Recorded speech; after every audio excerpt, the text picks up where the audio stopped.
This view of the universe, then, is no view. That is, there is nothing to see.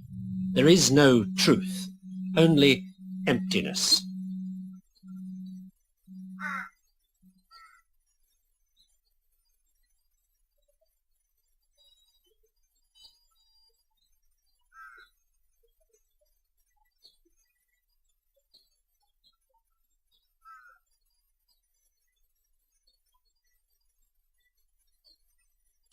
I'm not saying that we should all give up the life support science and technology that our rationalist way of doing things has given us and come here to the foot of Everest, reject the world, and meditate.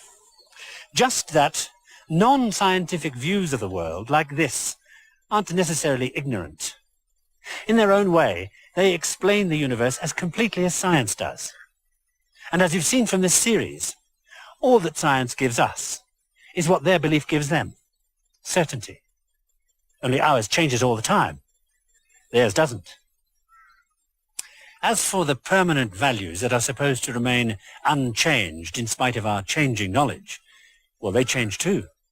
Once it was good to burn women, wrong to claim the earth went round the sun, logical to argue about angels on the head of a pin.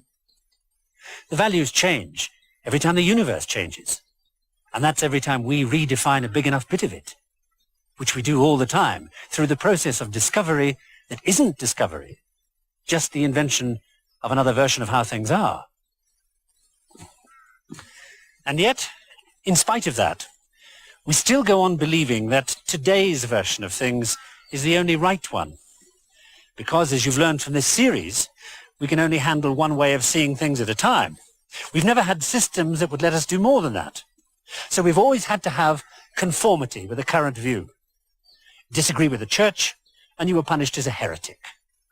With the political system, as a revolutionary. With the scientific establishment, as a charlatan. With the educational system, as a failure. If you didn't fit the mold, you were rejected.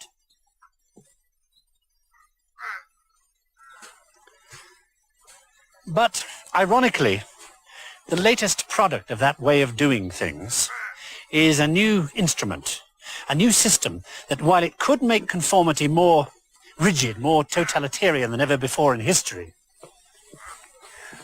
could also blow everything wide open. Because with it, we could operate on the basis that values and standards and ethics and facts and truth all depend on what your view of the world is, and that there may be as many views of that as there are people. And with this capable of keeping a tally on those millions of opinions voiced electronically, we might be able to lift the limitations of conforming to any centralized representational form of government, originally invented because there was no way for everybody's voice to be heard. You might be able to give everybody unhindered, untested access to knowledge, because a computer would do the day-to-day work for which we once qualified the select few, in an educational system originally designed for a world where only the few could be taught. You might end the regimentation of people living and working in vast, unmanageable cities, uniting them instead in an electronic community, where the Himalayas and Manhattan were only a split second apart. You might, with that and much more, break the mold that has held us back since the beginning, in a future world that we would describe as balanced anarchy, and they will describe as an open society, tolerant of every view, aware that there is no single privileged way of doing things. Above all, able to do away with the greatest tragedy of our era, the centuries-old waste of human talent that we couldn't or wouldn't use. Utopia? Why? If, as I've said all along, the universe is at any time what you say it is, then say,